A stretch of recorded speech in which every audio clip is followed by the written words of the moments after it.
Hello, welcome back. This is week 7, lecture 1. Um, I'm still not in very good shape, just to let you know. I hope I'll try to get through this lecture, which is actually being done on February 1st. So, anyway, I know I'm not supposed to give you time references, but that's when this is being recorded. Couple of things by way of introduction.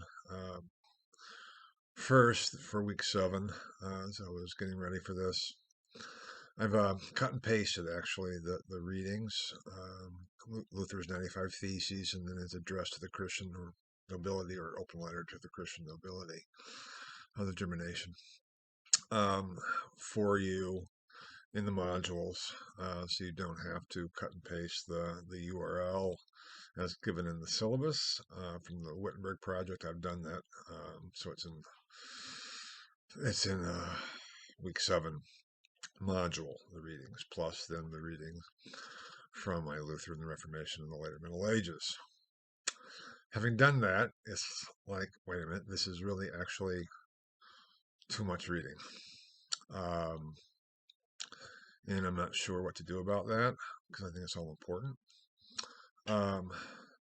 The second text analysis is coming up, and that is based on Luther's address to the Christian nobility. Somehow I can't, in good conscience, acts the 95 Theses, because I think anybody who takes a Reformation course should read Luther's 95 Theses. So that's there. I don't want to say ignore chapters 6 and 7, which are the readings from Luther and the Reformation in the later Middle Ages for this week. But I would say focus, I guess, primarily on the lecture. I'll try to make sure I cover the most important parts also in terms of helping with the text analysis. There's a lot more detail in chapters 6 and 7, probably more detail than you really want and need. I forget which chapter. I talk a lot about late medieval political theory, ecclesiology, which is important for understanding Lutheran context. But I'll try to just maybe reference that. So if you're going to cut something out, or let's say skimp on it for now anyway, focus on the 95 Theses and the address to the Christian nobility. The good news, perhaps, is that the amount of reading from this point on, after this week, decreases. So it will get better. It's also something you can come back to if you're really want to see an analysis of Huss, Marcellus and Padua, of Occam, in terms of their ecclesiologies and their political theologies and how that relates to Luther. But I will try to cover the most important parts for the text analysis in this lecture. And so I hope that makes some sense. And you don't look at all this and think, oh my God, there's no way I'm going to make it all the way through. And what is the basis of my grade on the text analysis is going to be is whether I can delineate the differences between William of Ockham, Marcellus of Padua, Jan Hus, and Martin Luther on ecclesiology. That's not the point at all, really. So in terms of getting through the readings, focus on the address to the Christian nobility within the context of this lecture I'll be talking about, the 95 Theses. It's good for you to read, so please work on that too. Just be aware of it as I talk about it again. So I hope that helps. If you have questions about this, please email me. Just in terms of my own state and condition, I'm still not, quote unquote, back to normal. I think I'm getting better and moving in the right direction, but it's still kind of a problem for me at this time. But let's see, this is the week actually, as I'm giving this lecture now, we're still in week 4. So in 3 more weeks, if you're following the normal progression of the course, I think I'll be in pretty decent shape. I'm hoping that's the case in any case. But if you're working ahead, again, please email me and we can talk about it as we go through things. So I'll try to get through this lecture. This may be a little bit longer than the others. We'll see how it all goes. I didn't want to skip on this introductory part or prefatory part because it's not really the introduction to the lecture as such. So I hope we're all set in terms of the mechanics of the course, so to speak.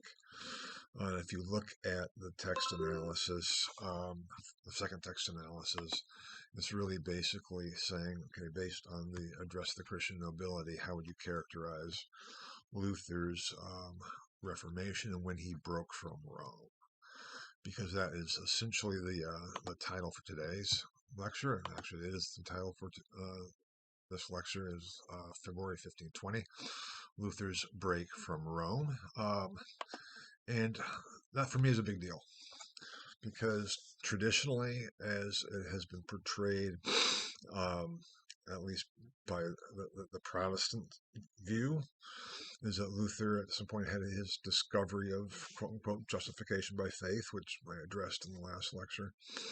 And on that basis, stood up and attacked indulgences and therefore attacked the authority of the Roman Church and became the reformer, and on it goes. My argument, in short, is that his theses against indulgences had nothing to do with his break from Rome. We know from last lecture that my argument is he had his discovery of passive righteousness in December of 1514, based on Aristotelian physics rather than Augustinian theology. But we'll come back to that, I think, actually next lecture of this week, lecture 2. I'll come back to that a little bit in terms of the Augustinian context.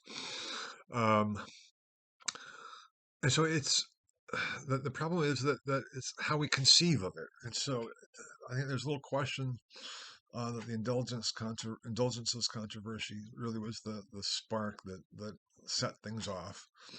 And that's why, even though I've talked about the indulgences controversy in previous lectures, I'm going to be doing so here too, because the whole question comes about is what was really going on historically, and when does Luther really break from Rome?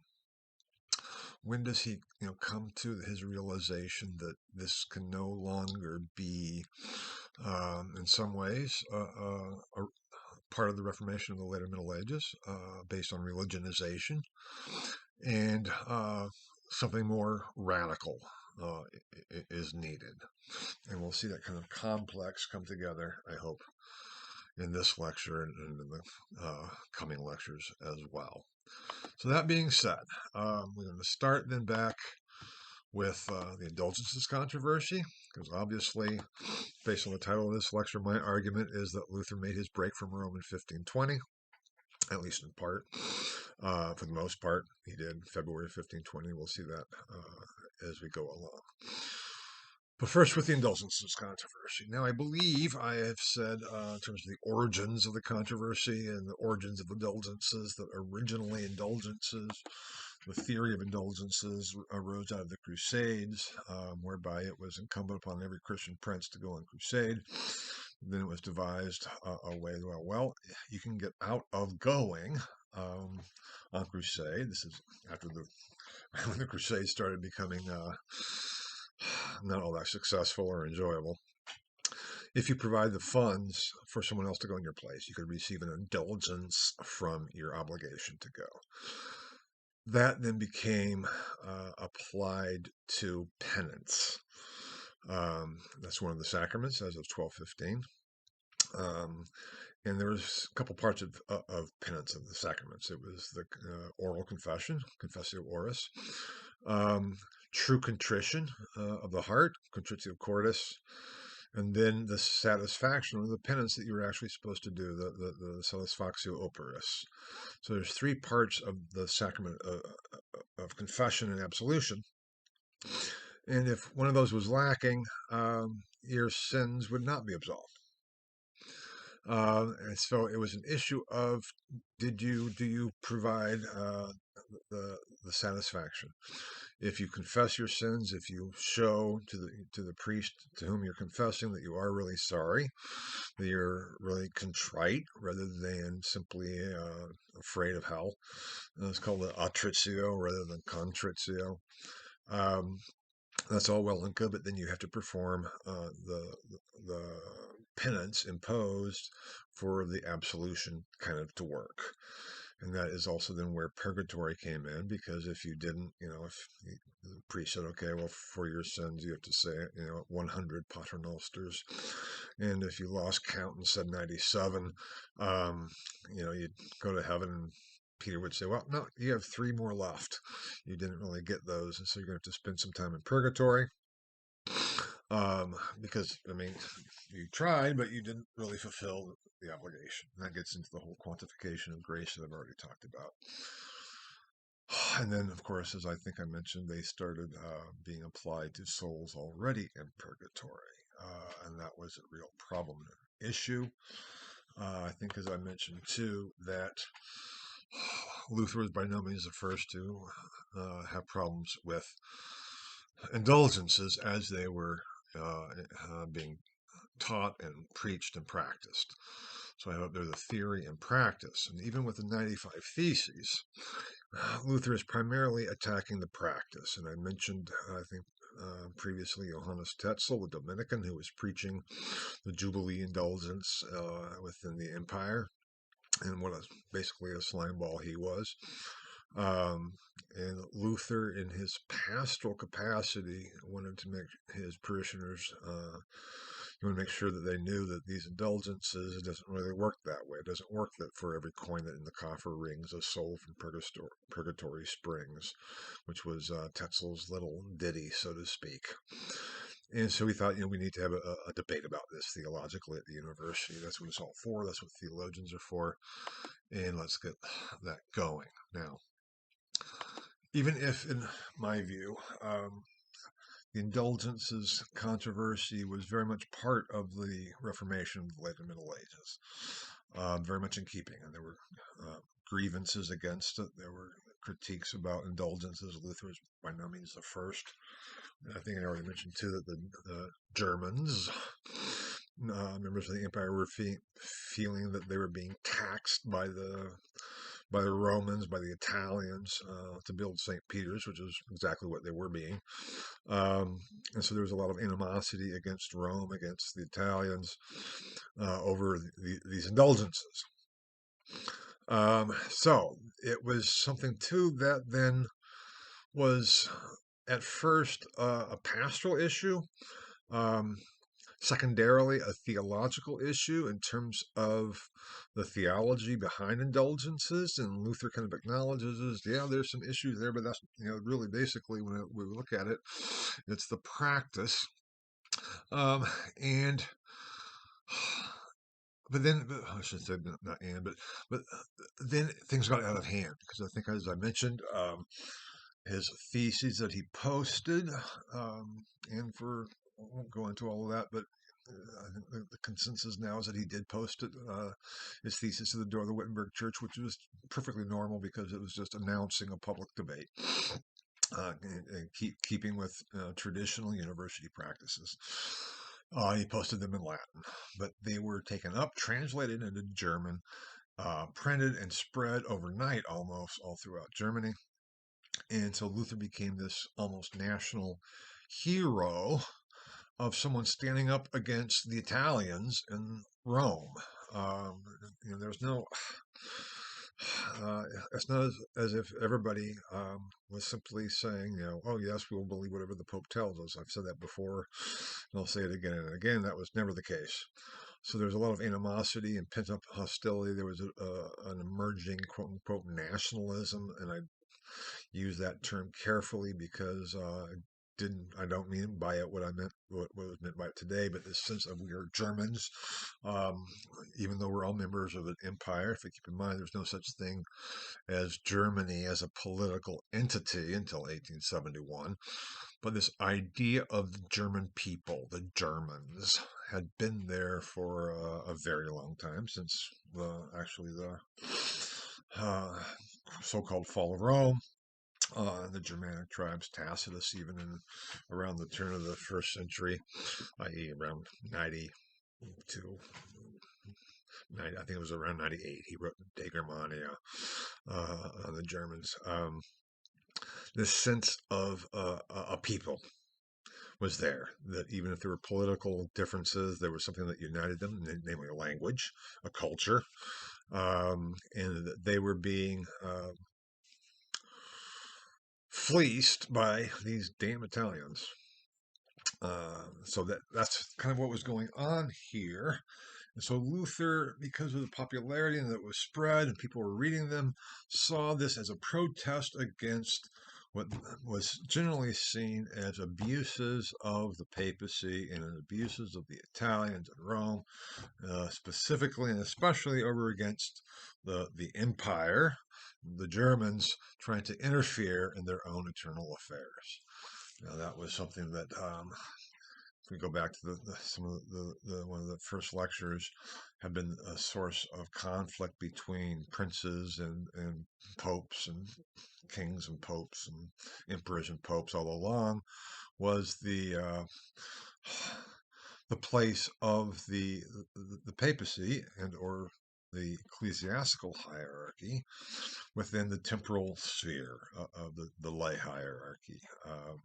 And that could be, powder kegs to set off those conflicts that had been there for a very long time in terms of negotiating the roles of who ruled Christendom, who had the final say, how was that all to work. And this was really building within the empire at this time as well. So even if we can't refer, in my view, historically to the indulgences controversy as that which set off the Reformation or began the Reformation, it definitely was the spark that lit the powder keg, as I have up there in the slide, and that from this point on, from October 31st, 1517, when Luther posted his theses, that begins to be the point where Luther becomes famous. And the causa Lutheri, the case of Luther, becomes European wide, basically a major issue. And so it marks the beginning of this major development, even though internally it didn't start off that way, and certainly it didn't lead to major reforms at first. It was only very slowly, as I think I mentioned before too, that the Pope became aware, involved. First kind of considered just as a squabble between a Dominican friar and an Augustinian hermit.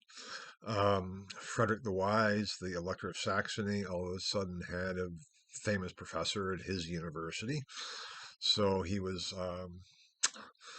basically not very willing to condemn Luther because he was making Wittenberg famous. And for Frederick, that was a big deal. Now, Frederick was a good traditional Catholic. He had a very large relic collection, and I would love to go into the issue of relics right here, but that would take us far too far afield at the moment. So he's not, Frederick was not standing up against Rome as such, but he was part of this sense of we're the empire. I'm a elector. I'm someone who elects the emperor. This is a German issue. And do we really want Italian interference? I'm skeptical of the Italians. And so, we'll see how this all plays out. So it is a slow process that the Pope says, well, it's because I better send someone down to kind of check things out. A number of people, or a couple people, three people anyway, Prierias, Eleander, Cajetan, were sent to talk with Luther at various times between 1517 and 1520, trying to get him to recant, because what was seen as so significant in his 95 Theses was not even so much the issue of indulgences as such, but really that he was attacking the power of the papacy. That's a big issue, especially after the whole development of the schism, conciliarism, Pius II's condemnation of conciliarism in 1462 in his Bull Execrabilis. And to attack the power of the papacy could get one in hot water, so to speak, and it certainly did with Luther. So the issue became not so much one of whether or not indulgences were valid, or even whether or not indulgences could be applied to souls in purgatory, which was a very recent decree, 1480s or whatever it was. But whether the Pope had the power and authority and ability to do that. Now, going all the way back to the earlier 14th century, and Augustinus of Ancona, whom I spoke about, who wrote for John the 22nd, in his Summa de Potestate Ecclesiastica, or the comprehensive treatment of ecclesiastical power, specifically asked the question whether the Pope has the authority and power to free all souls from purgatory. And Augustinus said, yes, he does, because the Pope has all the power that Christ has. But he doesn't have all the knowledge that Christ had. And so if he were to free all souls from purgatory, he would err, because he would be doing so based on his limited understanding and ignorance, even though he has the power to do that. And that was that very scholastic back and forth with Augustinus.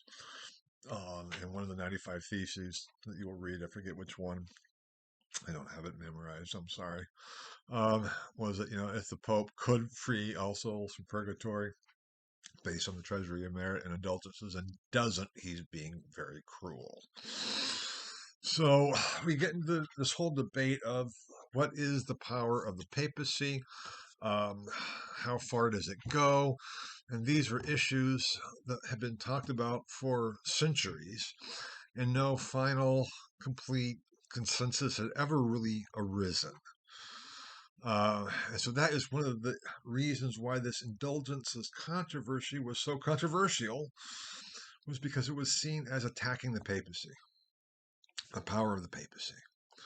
Now, as I'll be talking about shortly, there were some real issues with Luther, and we'll get there when we get there. And I think one of the things that's so fascinating is that I do talk about this in the book, so you can read chapters 6 and 7 for more detailed argument and evidence for this. But on one level, Luther's view of the papacy was completely out of touch with the contemporary papal position. I'll put it that way. I'm not going to say it was heretical from the get-go, but in some ways, at least based on the time, it was, even though he wasn't aware of it. But I'll be getting back to that shortly.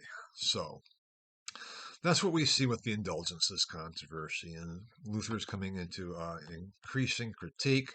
The Pope is having problems with it because he's beginning to see that this could be a real problem.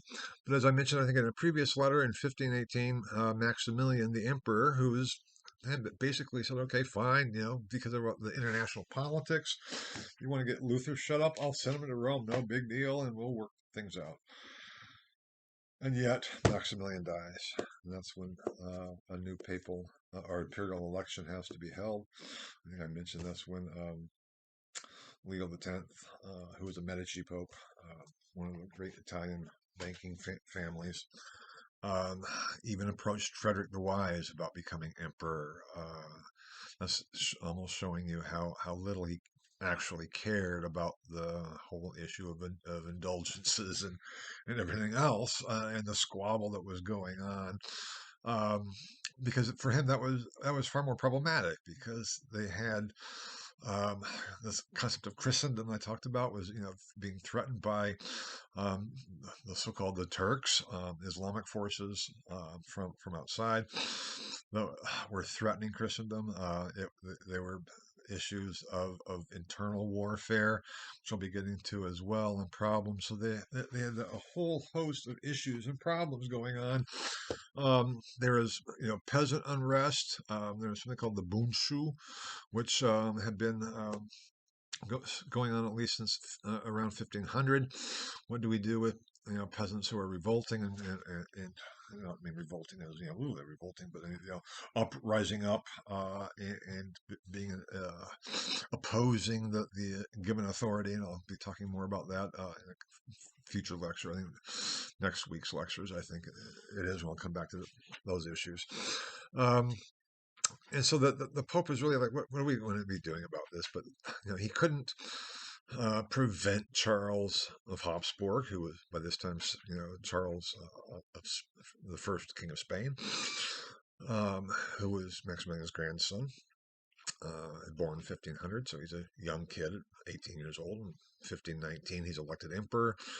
And as I think I already mentioned in one of the previous lectures, controlled now, once he was elected emperor, more territory than, I think I said this already before, maybe than anybody since Charlemagne, going all the way back. But certainly for a few hundred years, he controlled more territory, and seemingly very powerful. And I think I also referred to Charles, as I refer to him, as the last medieval emperor, who was sincere. He was trying to be the emperor of Christendom, of God's anointed on earth. He was trying, and we'll see how that ended up completely failing, both in this lecture and then also later on in the further lecture. But still, think about it being a 19-year-old kid. And then, so he's elected the Pope. It's kind of like, okay, now we have to deal now with the Luther issue. Charles said, I need to deal with the Luther issue. And by this time, by 1519, early 1520, Luther was gaining followers.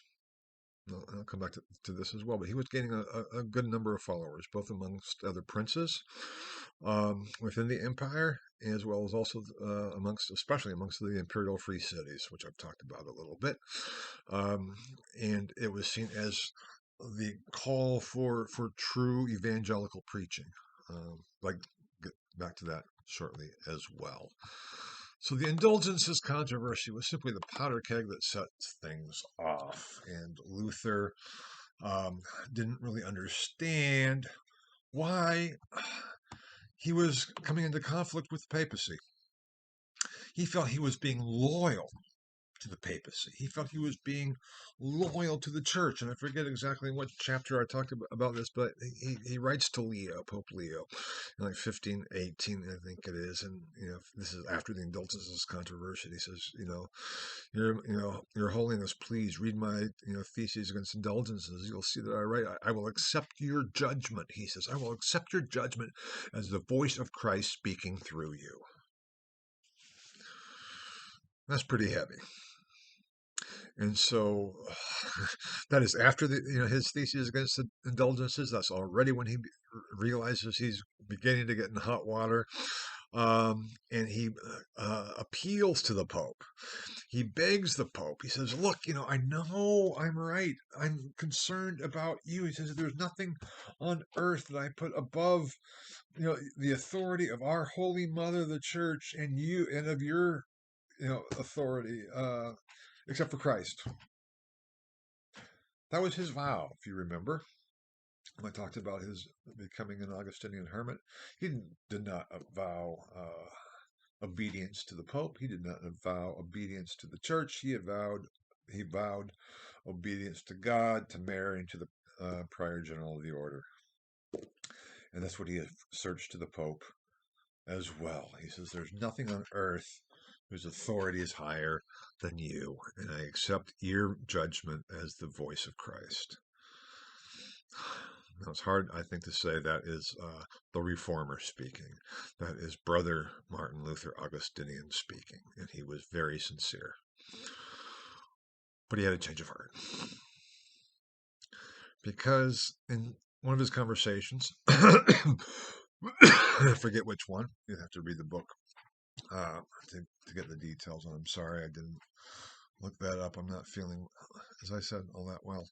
Um, but he was being charged. He was being charged with being a Hussite. He said, your view of the papacy, as seen in your theses against indulgences and even some of your other writings, um, are basically the position of Jan Hus. Now, Jan Hus was the Bohemian or Czech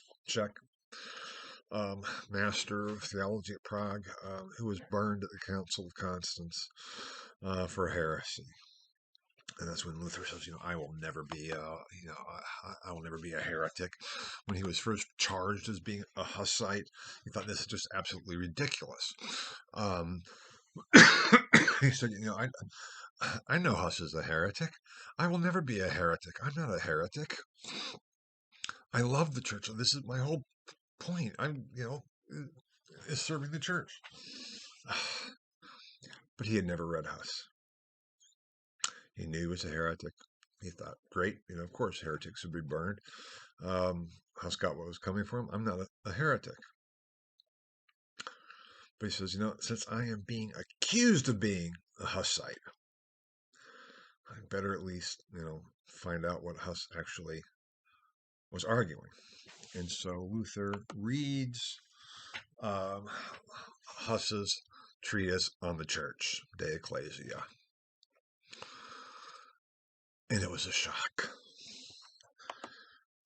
It was a huge shock. And we know this with a letter of mid-February 1520 that Luther writes to Georg Spalatin, who was Frederick the Wise's, the elector, Frederick the Wise's kind of Secretary of State, so to speak. Was very close with Luther. Spalatin was the person Luther usually communicated with the elector, or via, or means by which he communicated to the elector instead of directly. Right to Spalatin. Spalatin would talk to the elector, Frederick the Wise, and go back and forth. And he expresses his shock. And it's like, oh my God, Huss was right. And he said, but it's not just me. It's not just, I'm not the only one who's a Hussite. Staupitz is a Hussite. Augustine is a Hussite. Paul is a Hussite. We're all Hussites to the letter, he says. He's right.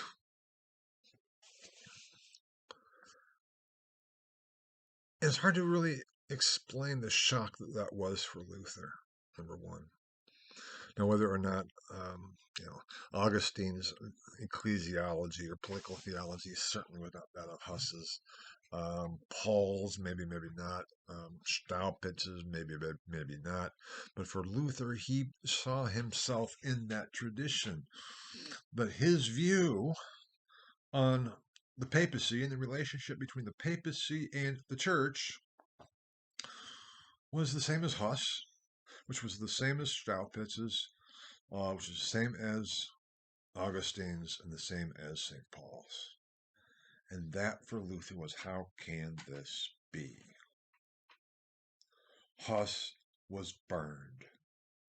He says it's the woe of the world when we see that the truth of the gospel was being torched in public, i.e. the burning of Huss. This is just too much.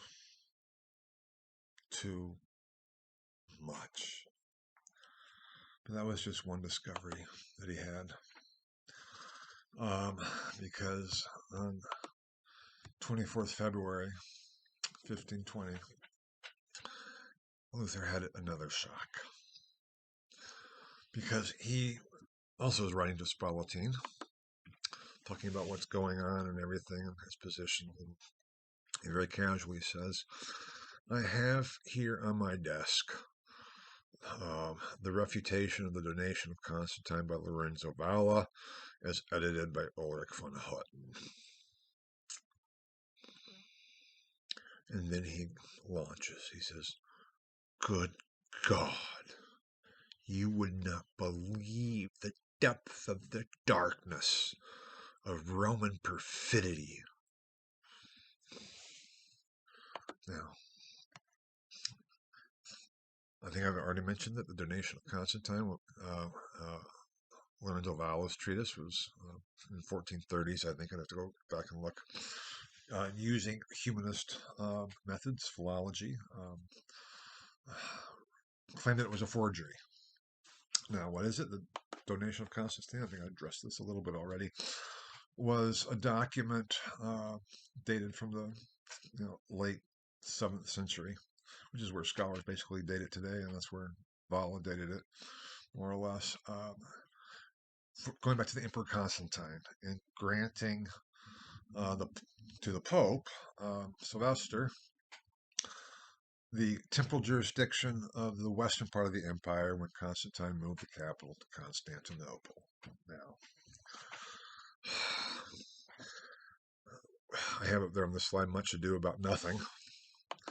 And why do I say that? Because no papal theory ever appealed to the donation of Constantine as the basis of their temporal authority, jurisdiction, power, or anything else. They knew it was there.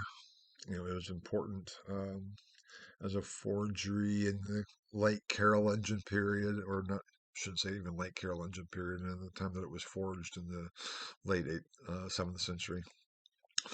Part of Carolingian church politics. That's what was the context of it. But thereafter, it was never a major basis for arguing the papal position or the imperial position. I may have mentioned, I don't remember, with Augustinus of Ancona and Marsilius of Padua, they both refer to the donation and they both question its legitimacy. And they say basically, so what? If it is legitimate, Augustinus argued, it shows that Constantine was the first legitimate Christian emperor because he recognized the previous authority and jurisdiction of the Pope. And Marsilius argued that, well, if it is legitimate, what it shows is that any kind of temporal jurisdiction that the papacy might have was given to it by the emperor, which means that the emperor can also then take it back. And so that's the kind of document it was. And why Luther viewed this as such a huge issue, I still don't have a real answer to that. Ulrich von Hutten was a German knight with the lower nobility. He was a trained humanist, and he had come across Valla's refutation. He had it printed, edited. I'm not sure if he translated. I don't think so, because for him, he would have just done it all in Latin. But all of a sudden, it became a big issue because Luther made it a big issue, and Hutten made it a big issue. And for Hutten, Ulrich von Hutten, not Hutten, he saw it as evidence of Roman attempt to suppress the Germans. That's what he saw it as. He said, so he did it in this kind of this spirit of we Germans have to stand over against these damn Italians, the papacy included. The papacy is basically just another Renaissance prince in some ways. And so that's why he published it, because he said this has to get out there to show that the papacy is not based on anything other than their false lies. Even though it again had never been argued that the jurisdiction or authority of the papacy was based on the donation of Constantine. But for Luther, it was a shock because he, for some reason, again, I say I can't answer the question of why and how he felt that or believed that. I can't. Maybe it's known out there. Maybe somebody can, but I can't. But he experienced it as it'd be like finding out that the Declaration of Independence was a complete forgery. How would you feel about that? Let's say it was a forgery of, I can't even think. to now of talking about 18th century, so uh, of the French. It was a French forgery or British forgery just to spark war or something. I don't know, but something that foundational. That's how Luther viewed it, and he said, I can no longer doubt that the Pope is the very Antichrist, which we know is coming, and we've expected it. And it's just all clear with what he says and what he does and how he acts. Now, the Pope had been called the Antichrist before. I brought that up with John the 22nd was called the Antichrist. It was a very nice way to slam your opponent if you weren't favorable to the Pope. Just call him the Antichrist. What was so shocking for Luther was not that the Antichrist was sitting on St. Peter's throne. That was the medieval critique of the Pope as Antichrist. Oh my God, Antichrist is, sitting on the throne of St. Peter. That was not it. Luther's discovery was it wasn't St. Peter's throne. It was the Antichrist's own throne, that the very papacy was the problem. The papacy was the throne of the Antichrist. That is not a medieval view. That was something so shocking for Luther that he felt he needed to go on an all-out attack, because he was attacking basically Satan. He was attacking and fighting against not corruption within the hierarchy. He was fighting the diabolical incursions of the Antichrist. That was something new. That was 1520, February 24th. The two shocks. First, that he was a Hussite, and that truth, the gospel truth, had been condemned and Huss had been burned. And then the donation of Constantine, for some reason, which Luther viewed as the basis for the papacy's power and authority and jurisdiction. I don't know why, but seemingly he did. Viewed it, since it was a forgery, as a lie. The whole thing is a lie. Who is the author of lies? The devil. So the very hierarchical structure, the very papacy itself, was a diabolical institution. That's when he went on the offensive. And then we have the beginning of the Reformation, or at least of what traditionally has been called the Reformation, even as Luther still remained, in his own mind, Brother Martin Luther Augustinian. There had been attempts to have Luther recant, to show that he was wrong, to argue with him, to debate with him. And Luther just was not going for it. He knew he was right. He was certain of it. And as I already mentioned, I think, in terms of his theological breakthrough, he was developing this sense of forensic righteousness and certitude, the certitude of salvation. And he was increasingly certain of his own interpretation, of his own understanding, and his own position. And he was not convinced. And he goes on the offensive. He refutes the papal legates that have been sent, and some of them, were incredibly well-trained theologians. Johannes Eck being a major one. The Leipzig debate in 1519. Eck is very good, and Luther just dismisses them as fools and idiots. And they weren't that at all. If you read actually their own writings and the transcription of the debate, Luther says they don't know anything about Scripture. Well, they